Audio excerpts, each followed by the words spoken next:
갑국 의회 지역구 의원 및 비례대표 의회 의원은 각각 10명이래요. 그래서 먼저 확인할 거는 총 의석수가 20석인데 그 중에서 지역구가 10석, 그 다음 비례대표제가 10석이구나. 각국은 정당별 득표율에 따라 비례대표 의석이 배분되는 현행제도를 개편하고자 한다. 자, 보니까 정당별 득표율에 따라서 비례대표 의석이 나눠지는, 그러니까 요 것에 따라 얘가 나눠집니다. 전체 의회 의석을 정당별 득표율에 비례해서 정당별 총의석으로 할당하고 할당된 총의석수에서 지역구 의석수를 뺀. 잠깐만, 이게 뭐지? 아까 들은 것 같은데. 그렇죠. 얘가 연동형 이런 얘기입니다. 연동형. 그래서 어떻게 데이터가 바뀌는지 한번 보여드릴게요. 지금 각국의 최근 선거 결과를 보시면 지역구 의석 5, 4, 1, 0 여기 10석이고요. 정당 득표율이 30, 20, 20, 30이죠. 그러니까 비례대표 10석을 만약에 현행 방식대로 얘에 따라서 얘를 나눠주면 3석, 2석, 2석, 3석이죠. 이렇게. 그럼 지금 현행 제도에서 총 의석수는요. 여긴 8석이고 여긴 6석이고 여기는 3석이고 여기는 3석 아닙니까? 이렇게 해서 총 몇 석? 20석을 채웠던 거예요. 현행 제도가. 자, 근데 개편하는 제도는 어떻게 하는 거냐? 잘 보셔야 됩니다. 개편하는 제도는 30%를 20석이 곱해주는 거예요. 이렇게. 20석 곱하기 30% 해가지고 일단 할당받은 의석수가 A당은 할당 의석이라고 부를게요. A당은 6석 할당받죠. B당은 4석 받습니다. C당도 4석 받고 D당도 6석 받습니다. 이렇게 해서 20석인데 거기서 지금 지역구가 몇 석이냐면 5, 4, 1, 0입니다. 여기 10석이죠. 그 다음 비례대표가 어떻게 정리되는지 보세요. 이 숫자에서 이 숫자를 빼주면 비례대표 나옵니다. 혹은 얘랑 얘를 더하면 이거죠. 0석이죠. 여기는 3석이죠. 여기 몇 석? 6석입니다. 그렇게 해서 10석을 채운 겁니다. 됐나요? 1번 최근 선거 결과 각 정당의 비례대표 의석수는 동일하다. 3, 2, 2, 3 동일하지 않죠? 다음 두 번째 개편안에서 모든 정당은 비례대표 의석을 배정받는다. 모든 정당 아니네요. 요 B당은 비례대표 의원을 배정받을 수 없습니다. 현행제도보다 개편안이 D당이 유리하다. D당은요? 현행제도 3석인데 바뀌는 제도 몇 석? 6석이니까 그대로 3번 정답입니다. 현행제도보다 개편안에서 최대 의석 정당과 최소 의석 정당 간 총 의석수 차이는 커진다. 자, 지금 현행제도에서는 총 의석수 차이가 8석과 3석, 5석인 거예요. 현행제도는 5석. 근데 바뀌는 제도에서는요. 5, 4, 1, 0이니까 아니 그죠. 6, 4, 4, 6이니까 차이가 2석밖에 안 나죠. 개편. 그래서 이게 더 큽니다. 4번 틀렸고요. 마지막 5번 선지. 개편안보다 현행제도에서 정당 득표율과 총 의석률 간의 비례성. 아까도 말씀드렸죠. 비례성은 어디가 훨씬 더 높냐면 요 병립형으로 뽑을 때보다 연동형으로 뽑을 때가 비례성이 높기 때문에 개편안이 현행제도보다 더 높다 해서 5번 틀렸죠. 왜? 아까 봤잖아요. A당은 30% 받았으니까 총 의석수 20석 곱하기 30%를 하게 되면 딱 6석 받는 거예요, 지금. 그러니까 30%, 20%, 20%, 30%로서 정당 득표율이 고스란히 총 의석수에 반영이 되죠. 이렇게. 좋습니다. 8번의 정답 3번 골랐고요. 자, 다음 우리 5번은 얘는 뭐 계산 문제라기보다는 개념 문제잖아요. 근데 이 문제에서 선생님이 한번 여러분들에게 깊은 생각을 할 수 있도록 2가지 정도만 강조를 해보겠습니다. 정당 명부식 비례대표제는 명부외의 구속 정도에 따라 여러 방식이 있다. 이게 무슨 말이지? 우리나라 거를 보면 정당별로 정당 명부를 전국 단위로 작성한다. 그래서 전국구, 전국을 무대로 해서 각 정당별로 어떻게 하느냐? 우리 정당은 후보를 이만큼 추천합니다. 그래서 예를 들면 갑이라는 정당이 후보를 30명을 추천했어요. 근데 비례대표로 20석을 받았어요. 그러면 1번부터 20번까지가 딱 당선되고 21번째부터 떨어지는 구조거든요. 유권자는 투표용지에 있는 정당에 투표하죠. 그러니까 이게 정당 명부식 비례대표제. 정당별 득표율에 따라서 의석이 배분되고 정당 명부상에 아까 얘기했던 것처럼 순위, 1순위부터 30순위까지 추천을 해둔 정당이 만약에 20번까지를 받았다. 그럼 20번 그 순위까지가 당선되고 그 이후는 탈락하게 됩니다. 자, 여기까지 됐죠. 이게 우리나라 겁니다. 반면 갑이란 나라의 정당 명부식 비례대표제는 정당별로 정당 명부를 그러네요. 전국 단위가 아니라 권역별로 작성한대요. 이걸 권역별 비례대표제라고 부릅니다. 자, 이게 무슨 뜻이냐면 살짝 보여드릴게요. 이제 우리나라는 네, 선생님 고향 에이 이만큼 그려야지. 제주도입니다. 제주도. 근데 이거 선생님 이제 마음속에 제주도의 크기고요. 실제로는 한 요 정도 되죠. 이렇게 됩니다. 이게 제주도입니다. 우리는 지금 이 전체를 놓고 비례대표 명부를 각 정당이 미리 정해두거든요. 이걸 전국구라고 부르는데 만약에 아이디어를 좀 낼 수 있어요. 아이디어. 무슨 말이냐면 아니 그래도 수도권에 인구의 절반 이상이 사니까 우리가 지금 전국구 47명을 뽑는데 여기서 23석을 주고 24석이라고 할까요? 24석 주고 반 이상 주고 그 다음 이렇게 해서 서부권 동부권이 있다고 칩시다. 동부권이 서부권보다 더 인구수가 많을 거예요. 그래서 뭐 여기는 한 15석 주고 여기는 8석 준다고 칩시다. 이런 걸 권역별 비례대표제라고 부릅니다. 이렇게 합치면 47이죠. 그러니까 전국적으로 47명의 비례대표 뽑는 것도 방법이지만 권역별로 나누어서 비례대표를 뽑는 것도 방법이죠. 그래서 이거를 권역별 비례대표제 이렇게 부르고요. 유권자는 투표용지에 있는 정당 명부상에 후보자 한 명에게만 투표하고 이것도 우리랑 상당히 다른 겁니다. 그래서 아까 지금 두 가지 알려드린다고 했는데 첫 번째는 비례대표를 전국 단위로만 뽑아야 되는 게 아니라 권역별로 나누어서 뽑을 수도 있구나. 다음 두 번째는요. 우리는 정당에만 딱 기표하죠. 어떻게? 나는 A당, 누구는 C당, 누구는 D당. 근데 여기는요. 어떻게 하느냐? 정당에 기표하는 게 아니라 그 정당이 써있듯이 정당 명부상에 후보자가 이렇게 써있는데 그 후보자 한 명에게만 투표를 합니다. 이건 후보자를 찍는 거예요. 비례대표 후보 직접적으로. 명부상 후보자들의 득표수를 집계해서 정당별 득표율을 산출하고 나서 정당별 득표율에 따라 의석이 배분되면 이제 예를 들면 A당한테 20석이다. 그러면 순위대로 가는 게 아니고 미리 고정된 순위대로 가는 게 아니라 그 A당의 비례대표들 중에 많은 숫자를 받은 순서대로 그러니까 많은 표를 얻은 순서대로 1위 후보, 2위 후보, 3위 후보 이렇게 결정이 되는 구조입니다. 그러니까 다시 한번 얘기하면 우리나라랑 갑국의 제도가 가장 큰 차이 두 가지. 우리나라는 전국구, 갑국은 권역별. 다음 두 번째, 우리나라는 어떻게? 고정명부식이라고 해서 우리나라는 그냥 정당에만 딱 찍으면 그 정당 득표율을 다 나중에 계산을 해서 A당에 20석이다. 그러면 미리 정해져 있는 1번부터 20번까지의 순위에서 당선이 되는 거고요. 이 나라는요. 나는 이 후보 해가지고 A당의 갑이라는 후보, 누군가는 뭐 A당의 병이라는 후보, 뭐 누군가는 A당의 을이라는 후보 하게 되면 갑과 을과 병 전부 다 A당의 요 비례대표 후보니까요.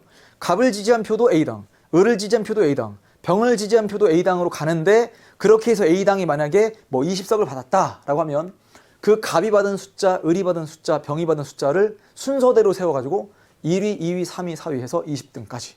상당히 우리랑 다른 제도입니다. 선생님이 선거는 아이디어라고 했는데 이 정도까지 와 이거 참 좋은 기회에 선생님도 우리 그 수능특강 문제 분석하면서 야 이 정도까지 연습하게 되면 이걸 벗어나는 선거 문제를 내기가 참 힘들겠다라는 생각이 들 정도로 우리는 이 문제를 통해서 이 비례대표제의 방식을 정교하게 우리나라 것과 갑국을 좀 비교하면서 정리를 해봤습니다. 기역은 니은에 비해 당선자를 결정하기가 수월하지 않다. 이 당선자 결정하기가 수월하지 않은 건 니은이 훨씬 더 복잡해 보이죠. 왜? 비례대표제도 권역별로 운영하고 그 다음에 각 정당에서 비례대표가 누가 당선되는가의 순위까지 매겨야 되니까. 그래서 1번 틀렸고요. 다음 두 번째. 비례대표 의원의 지역대표성이 강하다. 자, 지역대표성은 아까 좁아질수록 강하다고 했어요. 우리나라는 전국구입니다. 그런데 갑국은 이렇게 나눠서 한다고 칩시다. 이렇게. 갑국이 우리나라는 아니지만. 그래서 전국구보다는 권역별로 뽑을 때가 더 좁아지는 거니까 이렇게 해서 지역대표성은 권역별 비례대표제가 전국구 비례대표제에 비해서 더 강합니다. 정당 중심의 정치를 강화하는 데 유리하다. 뭐 니은은 기역에 비해. 자, 그래서 요거는 뭐 이렇게 생각하시면 돼요. 정당 중심의 정치라고 하는 것 자체가 이제 비례대표제랑 관련되는 거니까 어차피 요 전국구도 비례대표제고 그 다음에 또 뭐냐 권역별로 해도 비례대표제고요. 됐나요? 근데 어떻게 따질 수 있냐면 정당 중심의 정치를 강화하는 데는 오히려 정당의 선택권만 딱 주는 거. 우리나라 방식. 근데 지금 갑국은 정당에 대한 선택권뿐만 아니라 그 안에서의 비례대표들의 경쟁까지 시키고 있으니까 정당 중심의 정치를 강화하는 데 유리한 건 뭐 니은과 기역만 딱 놓고 본다면 기역이 더 강합니다. 정당 명부상에서 당선자를 결정하는데 유권자의 의사가 많이 반영되는 게 그렇죠. 요게 지금 답이죠. 왜? 정당 명부상에서 당선자를 결정하는데 유권자의 의사. 우리나라는 뭐예요? A당만 뽑는 거고요. 지금 갑국은 A당의 갑. 어떤 사람은 뭐 A당의 뭐 병. 이렇게 지지하는 거죠. 기역과 니은은 모두 정당 득표율과 비례대표 의석률 간의 비례성이 낮은 제도이다. 아니죠, 이건. 어차피 비례대표제니까 각 정당이 얻은 표와 비례대표 의석률을 상당히 좀 비슷하게 가져가자. 그래서 비례대표제입니다. 근데 우리와 요 갑국의 가장 큰 차이점 뭐라고요? 우린 전국구, 갑국은 권역별. 우린 정당에게만, 갑국은 정당 안에서 또 비례대표 후보자에 대한 기표까지 한다. 정리하시면 되겠습니다. 그래서 5번의 답은 4번 됐고요. 자, 그다음 우리 6번으로 갈까요? 갑국의 의회 의원 정수는 총 5명이다. 옳지 않은 거 고르는 건데 5개 선거구에서 단순 다수 대표제. 소선거구제죠. 갑국은 현행 선거제도의 문제점을 보완하기 위해서 의원 정수는 유지한 채 몇 명? 5명이 유지가 된 채 선거구를 하나로 통합하고 다음과 같은 방식으로 의석을 배분하는 선거제도 개편안을 채택하고자 한다. 선생님, 일단 기본적으로 우리 요 수능 특강에 있는 문제가 개편한다? 변경한다? 뭔가 현행 제도에 변화가 생기는 문제가 계속 출제가 되고 있는데 이게 평가원 스타일입니까? 라고 하면 네, 기본적으로 평가원이 이런 형태의 유형을 상당히 많이 출제합니다. 이게 진짜 고차원적인 수능식 학습이라고 선생님이 생각하는 이유가 그냥 단순하게 예를 들면 좀 보여줄까요? 다음 문제 7번 있잖아요. 7번. 얘는 그냥 딱 비교하는 거예요. 소선거구제랑 중대선거구제 딱 비교하는 것에 끝나는 거라면 이런 형태의 문제는 평가원이 잘 출제하지 않습니다. 학력평가에서는 이런 형태의 문제를 좀 보기도 합니다. 근데 지금 문제 포스를 좀 보여요. 여러분. 문제 포스라고 한다면 문제 딱 생김만 딱 봐도 부담스러운데 이게 훨씬 더 부담스럽죠. 근데 이거는 평가원이 여러분들을 그냥 단순하게 막 힘들게 하기 위해서 이런 형태의 유형을 낸다기보다는 선생님의 개인적인 생각은 한 문제밖에 못 내니까 이 선거에서 한 문제밖에 못 내니까 평가원에서 출제하시는 분들은 우리 수험생들이 이 선거구 제도, 소선거구제, 중대선거구제, 그 다음 대표결정 방식에서의 다수대표제, 뭐 비례대표제 뭐 등등 이런 것들에 대한 전반적인 이해를 하고 있는가를 한 문제에서 내려면 어떤 게 좋아요? 현행 제도에서 바꿔본다. 그럼 현행 제도에서 바뀌는 제도는 뭔가 다르겠죠. 선거구 제도에서 다르든가 뭐 대표결정 방식에서 어떤 차이가 있지 않겠습니까? 됐나요? 자, 그렇게 되면 각 정당별로 유불리라는 게 존재할 수 있습니다. 그렇지 않습니까? 바뀐 제도에 대해서 누군가는 유리해지고 누군가는 불리해지지 않겠습니까? 자, 해볼게요. 선거구를 하나로 통합해서 다음과 같은 방식으로 의석을 배분하는 선거제도 개편안을 채택하고자 한다. 이게 상당히 좀 낯설 수 있는데 여러분 이 방식은 정말 알고 계셔야 돼요. 각 정당 득표율의 총 의석수를 곱해서 산출된 수의 정수. 여기 있는 정수는 한자를 기억하지 마시고요. 소수점 앞에 있는 숫자, 이걸 정수라고 하고 소수점 뒤에 있는 숫자를 말 그대로 우리가 소수라고 부르죠. 그 정수만큼 의석을 각 정당에 먼저 배분하고 잔여 의석은 소수점 이하 수가 큰 순서대로 채우겠다라는 얘기입니다. 자, 어떻게 하는지를 한번 보여드릴 테니까 자, 이것도 일단 소선거구제 얘기가 나오는 순간 그냥 뭐 선생님은 뭐 이런 표현을 즐겨 쓰는데 뭐 빛의 속도로 뭐 이렇게 빛의 속도로 선거구 5개 후보자가 몇 명? 그러니까 각 선거구마다 4명입니다. 1선거구 B 당선, 2선거구 A 당선, 3선거구 A 당선, 4선거구 A 당선, 5선거구에도 A 당선. 잠깐만, 이건 쏠림 현상이 너무 심한 거 아닌가? 그렇죠. 이런 느낌이 들어요. 그래서 최근 선거 결과 현행 제도에 따르면 소선거구제니까 지금 A당부터 B당, C당, D당까지 이렇게 있는데 A당이 벌써 4석 돼버렸고요. 그 다음 B당은 1석, C당과 D당은 의석수가 없습니다. 자, 이렇게 됐죠.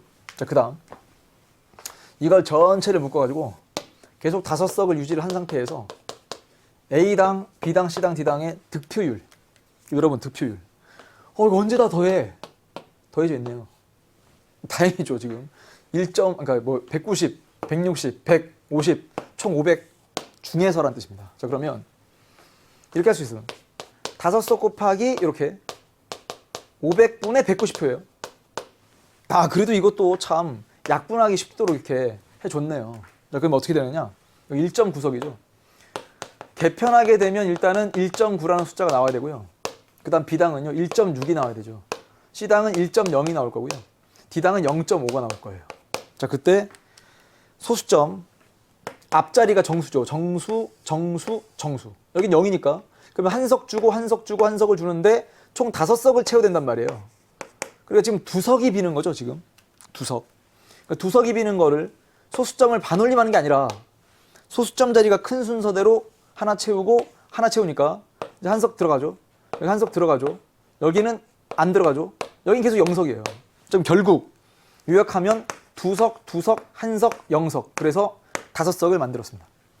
됐나요? 자, 1번. 기억이 뭐였냐? 현행선거제도의 문제점입니다. 그러니까 현행선거제도는 소선거구제이자 단순다수제니까 사표의 과다 발생 가능성. 그렇죠. 소선거구제는 문제가 심해. 왜? 뭐가 심한데? 야, 사표가 너무 많아. 사표가 너무 많다는 건 국민의 의사가 선거 결과에 제대로 반영됐다고 볼 수가 없을 거야. 이런 식으로. 최근 선거 결과 A당은 과대대표되었고 B당은 과소대표되었다. 이거 어떻게 측정하는 거라고요? 득표율이 있어요. 190표를 얻은 쪽은 5석 중에 4석이나 나왔어요. 여러분, 이게 190표면 500표 중에 190표니까 이게 38%일 거란 말이에요. 38%의 득표인데 5석 중에 4석이니까 80%의 의석률이에요. 득표율보다 의석률이 상당히 큽니다. 과대대표. 여기는 32%겠죠? 근데 5석 중에 1석 나왔죠? 20%겠죠? 득표율보다 의석률이 작죠? 그러면 뭐 이건 과소대표 이렇게 부르겠죠. 그래서 2번도 맞는 선지가 되고요. 3번 정당 의석수를 고려한다면 A당은 개편안의 채택을 반대할 것이다. 그렇죠. 야, 지금 4석인데 야, 바뀐 거 뭐야 이거 2석밖에 안 나오겠네. 우린 반대일세. 3번 맞고요. 4번째. 개편안을 적용한다면 현행 선거제도와 달리 사표가 발생하지 않는다. 잘 보세요. 사표가 아예 발생하지 않는다? 아니죠. 왜냐면 지금 D당은 어쨌거나 500표 중에 50표니까 10%는 얻었단 말이에요. 근데 10%를 얻었지만 비례대표로 나눠준다 하더라도 D당은 0석이에요 지금. 그러니까 사표가 발생합니다. D당 지지자들의 표는 사표가 되어버리겠죠. 그래서 옳지 않은 것으로 답 4번이 되는 거고요. 5번째. 현행 선거제도에 비해 더 많은 정당의 의석을 확보하게 된다. 현행 제도는 딱 2정당. 개편하게 되니까 A당, B당, C당. 그렇죠. 좀 더 넓어지는 거고요. 또 하나는요. 눈에 띄는 게 여기는 의석률이 80%죠. 과반을 훌쩍 넘는 이런 모습인데 여기는 2석, 2석, 1석이니까 과반의 의석을 차지한 정당이 안 나오죠. 그 다음에 정당이 좀 이제 의석률이 퍼지죠. 4대 1대 0대 0대 0에서 2대 2대 1대 0 이렇게 4대 1대 0대 0 아주 쏠림 현상이 심하다가 좀 퍼지기 시작합니다. 그래서 이제 5번은 맞는 선지가 되죠. 옳지 않은 거 고르는 거니까 답은 바로 4번. 이제 우리 7번과 8번 남았는데 이번 선거구제도 A, B 그러니까 뭐 소선거구제냐 뭐 중대선거구제냐 이거죠. 얘는 그냥 가정되어 있는 거예요. 얘는 아주 직관적이지 않습니까? 우리가 이미 선거 파트 들어와서 개념 정리할 때 소선거구제랑 중대선거구제의 특징들을 미리 좀 봤어요. 투표수 대비 사표수의 비율. 그냥 정리만 할까요? 사표의 비율은 소선거구제가 더 크고요. 후보자의 선거 비용은 중대선거구제가 더 크죠? 더 많이 들죠? 선거 관리 쉬운 게 소선거구제죠? 그러네. 다 한 거네. 다당제 촉진 가능성 중대선거구제고요. 자, 그 다음. 예를 들면 이거 해볼까요? 나가 다당제 촉진 가능성이라면 얘가 소선거구제가 되고 얘가 중선거구제가 되죠. 그러면 대표 결정 방식이 절대다수 대표제다. 틀렸습니다. 왜? 절대다수 대표제는 소선거구제에서 1등을 결정하는 방식 중에 하나니까 군소정당의 난립 가능성 중선거구제죠. 그럼 가가 이렇게 돼 있다. 그러면 A가 중선거구제고 여기가 소선거구제가 될 테니까 나에는 양당제 촉진 가능성. 자, 양당제 촉진 가능성 볼까요? 양당제는 중선거구제보다 소선거구제에서 더 촉진될 수 있으니까 답이 그냥 5번 이렇게 되는 겁니다. 그래서 1번, 2번, 3번도 한번 넣고 해보시고요.